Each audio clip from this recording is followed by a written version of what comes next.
Baik, terima kasih.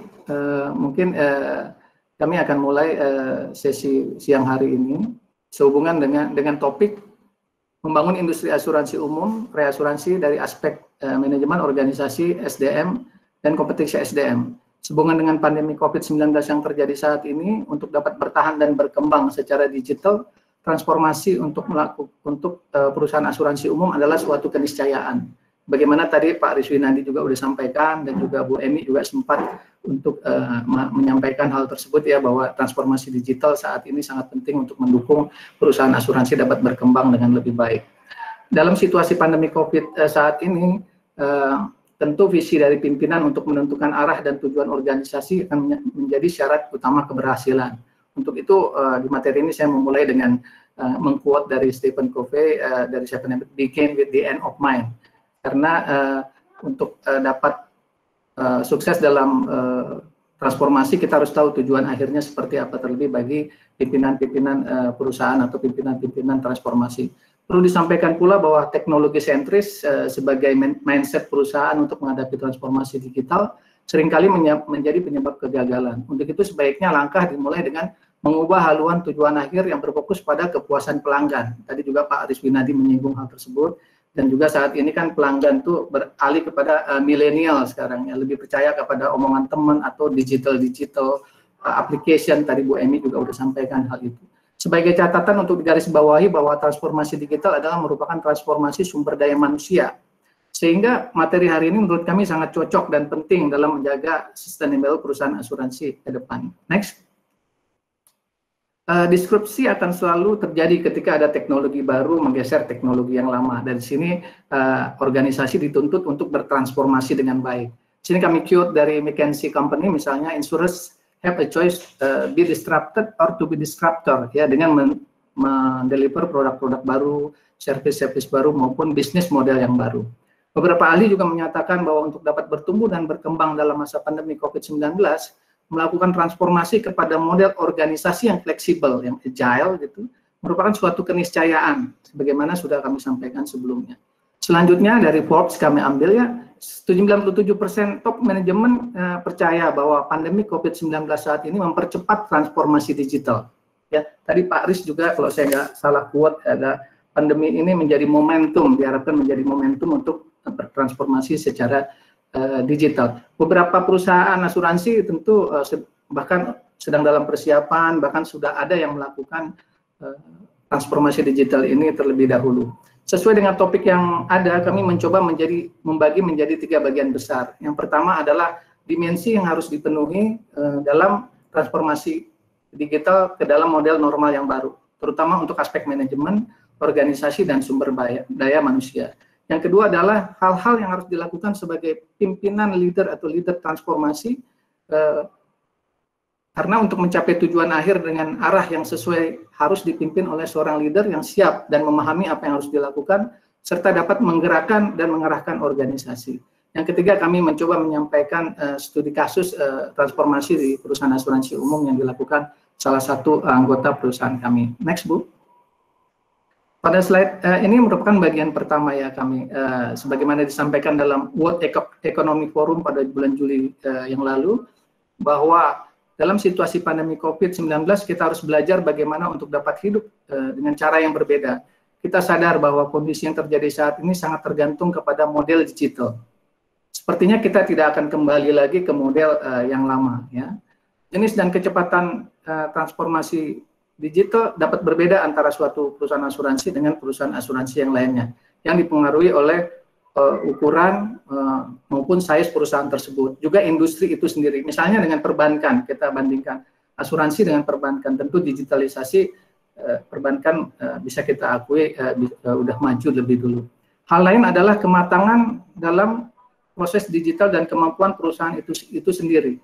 Untuk itu menyadari bahwa adanya perbedaan prioritas dan rencana transformasi digital dari setiap perusahaan, ada 7 dimensi yang dapat dipertimbangkan dan dipakai secara umum untuk membantu manajemen memahami bagaimana melaksanakan proses digitalisasi bisnis agar dapat berjalan dengan baik.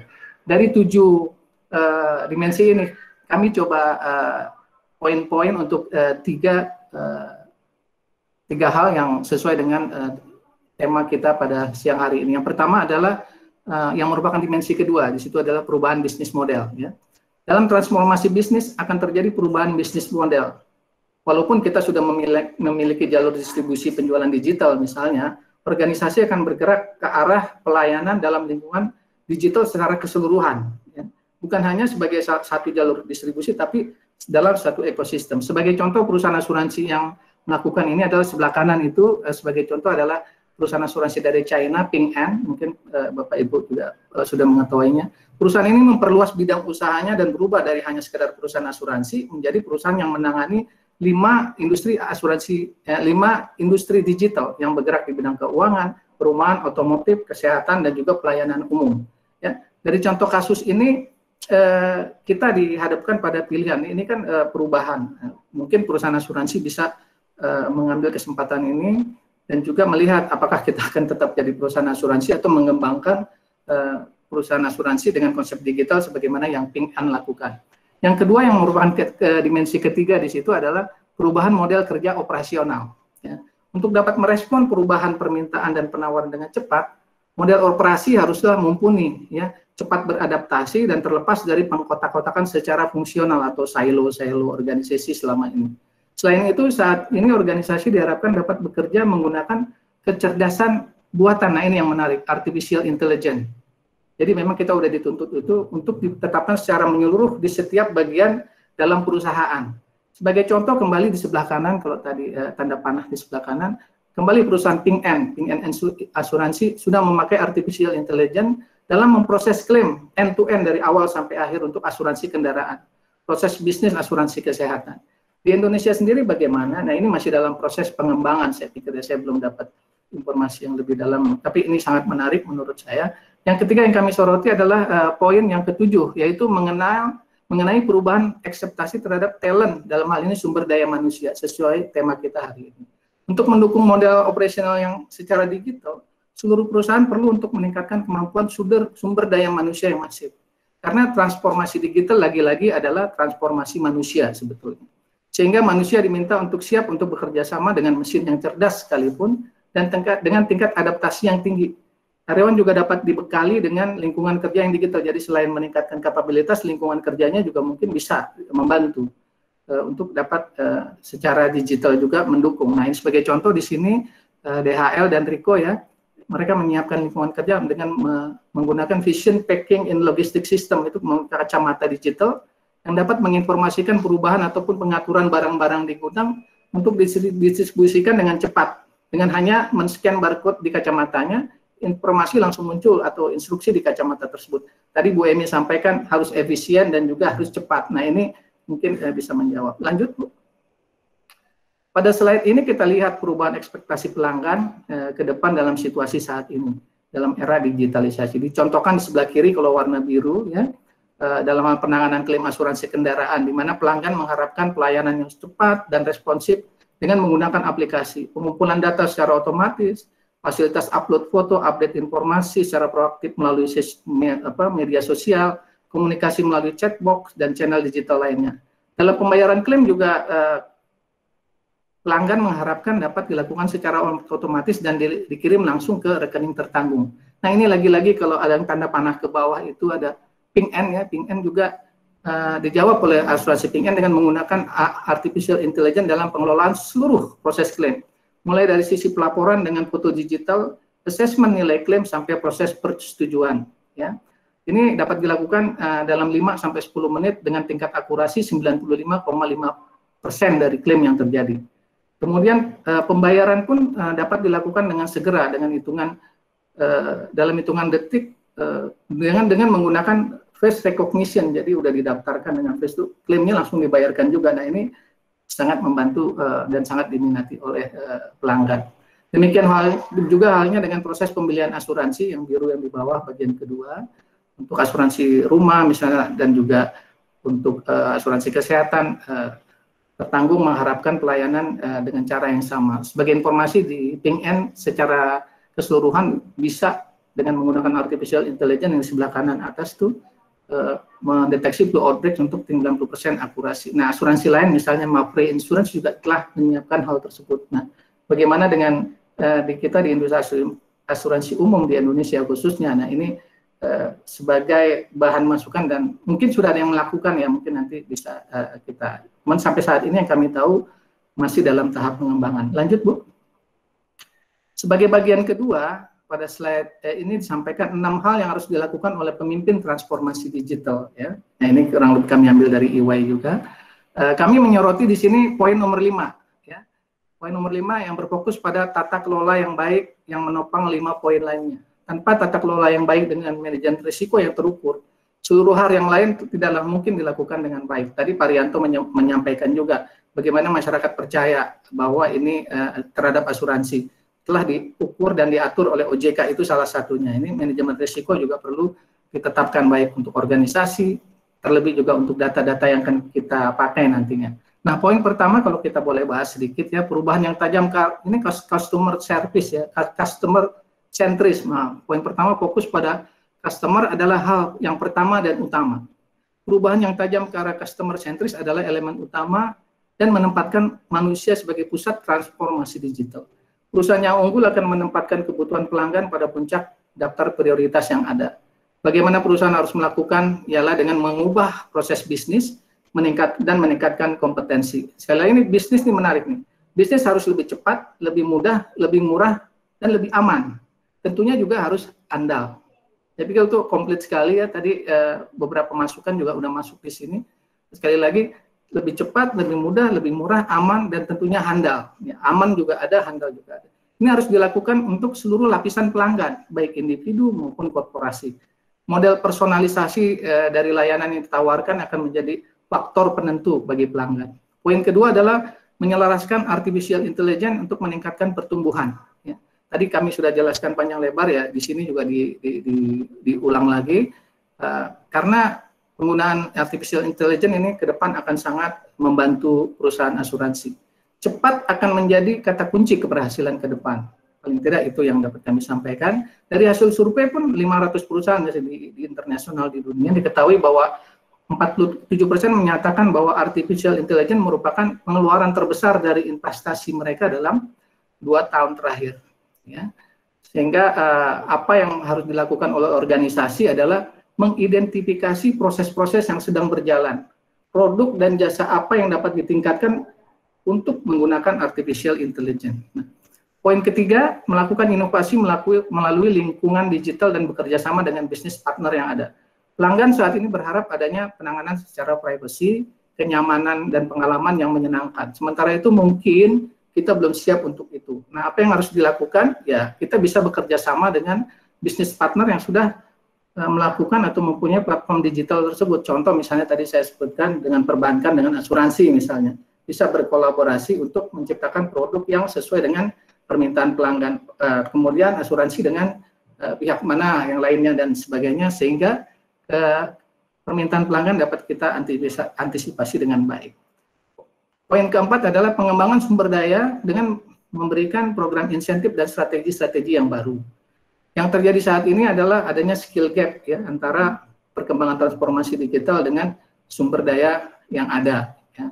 Selain dibutuhkannya strategi SDM untuk meningkatkan kemampuan karyawan, tadi juga ada peningkatan untuk lingkungan kerja ya. Nah di sini selain untuk meningkatkan kemampuan karyawan juga diperlukan model insentif yang dikaitkan dengan key performance indicator misalnya. Perusahaan juga harus mendapatkan kepercayaan dari karyawan atas apa yang akan dilakukan, sehingga perusahaan dan karyawan bisa bersama-sama menjalani proses transformasi dengan baik. Ya. Konsep build, buy, and borrow, itu sebabnya di awal kami sampaikan bahwa transformasi digital adalah transformasi manusia. Poin kelima, melaksanakan rencana tata kelola. Nah ini yang tadi ya, yang baik terhadap perkembangan teknologi yang ada. Tadi Pak Rianto juga sudah menyampaikan panjang lebar, Pak Aris Winandi juga demikian. Membangun dan melaksanakan teknologi, inovasi teknologi digital dalam era saat ini sangat penting bagi keberhasilan usaha, sudah tentu saja. Akan tetapi walaupun kita dapat mencapai seluruh teknologi yang inovatif sekalipun, tapi tidak akan berjalan baik jika tidak dikelola dengan secara etik dan juga secara baik. Kepercayaan adalah, ya, 5 menit lagi Pak ya. Kepercayaan adalah jantung dari tata kelola yang baik. Sehingga tadi sudah disampaikan Pak beberapa peraturan-peraturan. Oh ini next Pak, maaf. Oh ini nomor, oh sorry masih nomor 5 ya sudah ya. masih di sini. Di industri asuransi ada POJK 38 tentang manajemen risiko bagi teknologi informasi yang sekarang sedang dalam proses perubahan, yaitu salah satu dukungan pemerintah. Poin ke-6 adalah memperkuat inovasi dengan data yang kredibel. Nah, ini dari sisi data, ya, kita harus hati-hati data, apalagi sekarang big data, bagaimana data bisa kita kolaborasikan atau kita gunakan untuk menghasilkan produk ataupun kepentingan pelanggan dengan baik.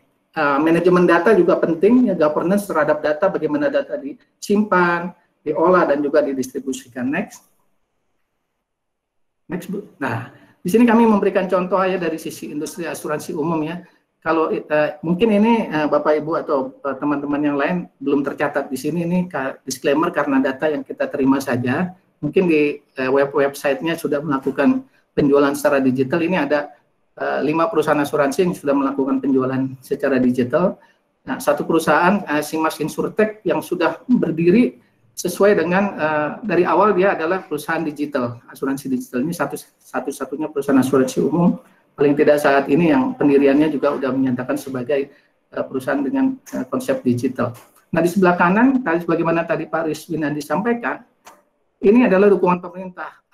OJK telah mengeluarkan 6 persetujuan terhadap 6 perusahaan untuk menjual asuransi unit link secara digital. 4 masih dalam proses.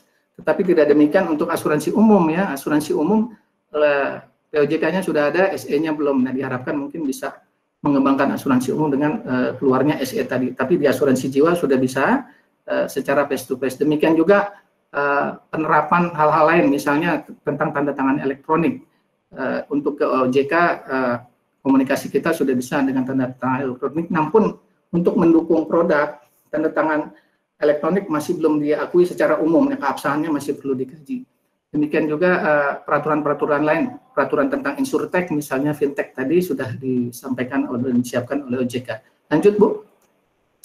Nah, ini mengulang aja sebetulnya tadi sudah disampaikan beberapa pembicara ya. Saat ini terdapat 74 perusahaan asuransi umum. Nah, ini mungkin kita bisa skip aja karena informasi ini tadi sudah disampaikan, kecuali yang di bawah ya, dari sisi sumber daya manusia ya. Dari sisi sumber daya manusia ini tercatat tadi Pak Riz juga ada pesannya untuk meningkatkan kompetensi sumber daya manusia. Tercatat 15.000 pegawai asuransi umum, 7.400 adalah profesional, 50.000 adalah agen. Dari jumlah profesional terdapat 4.000 tenaga ahli ya, dengan predikat CGI, 2.600 tenaga ahli dengan peringkat A3IK, 309 tenaga ahli dengan predikat A2IK. Di samping itu jumlah tenaga aktuari sampai saat ini di asuransi umum kurang lebih 96, di mana 50 diantaranya masih berpredikat sebagai ASI. Kondisi ini juga merupakan dan juga kondisi saat transformasi digital yang ada merupakan hal yang menjadi tantangan bagi perusahaan asuransi umum, terutama menghadapi penerapan IFRS 17 ya, mengenai kontrak asuransi. Nah, ini satu PR juga bagi mumpung transformasi digital dan juga pengembangan sumber daya manusia, sekalian kita mengarah ke sini. Boleh next, Bu? Dalam slide ini nih contoh ya beberapa salah satu anggota kami yang bercoba bertransformasi digital dan sudah menyatakan WFH sebagai proses kerja yang permanen, dan ini sudah dimulai dari tahun-tahun sebelumnya. Contohnya yang pertama dari job migration, mengalihkan sumber daya manusia ke tempat ke Solo, ke Jogja dengan UMR yang lebih rendah tapi dengan tenaga dengan kualitas yang sama. Kemudian dilengkapi juga dengan 45 KPI, jadi bekerja dimanapun, kapanpun, bagaimanapun harus memenuhi 45 KPI tersebut yang dimonitor secara teknologi, ya, secara sistematis. Jadi kalau di sini dilihat selama Januari sampai dengan Agustus ini, yang biru ya, biru itu 12,5% KPI-nya tercapai. Memang KPI-nya 12,5% dari remunerasi itu bisa tercapai dan dimonitor secara teknologi informasi. Bagaimana dengan talent tadi, dengan sumber daya manusia dilakukan juga kerjasama atau pelatihan dengan mengirim ke Purwakarta misalnya pelatihan kepemimpinan dan segala. Nah, ini membuat binding antara manajemen dan karyawan untuk transformasi digital yang ada. Di samping itu ditutup dengan pelaksanaan ISO 9001 ya. Semua transformasi ya. Baik, Pak. Ini mungkin mohon sedikit ya, Pak. ISO ini meyakinkan dan membungkus bahwa proses kerja ini sudah dapat dilaksanakan dengan konsep mutu yang baik. Lanjut. Bu.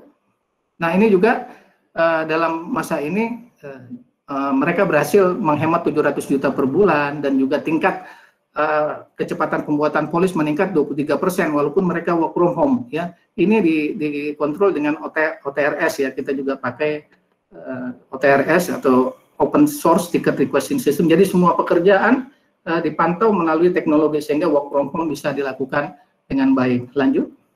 Nah, ini yang terakhir adalah summary, ya. COVID-19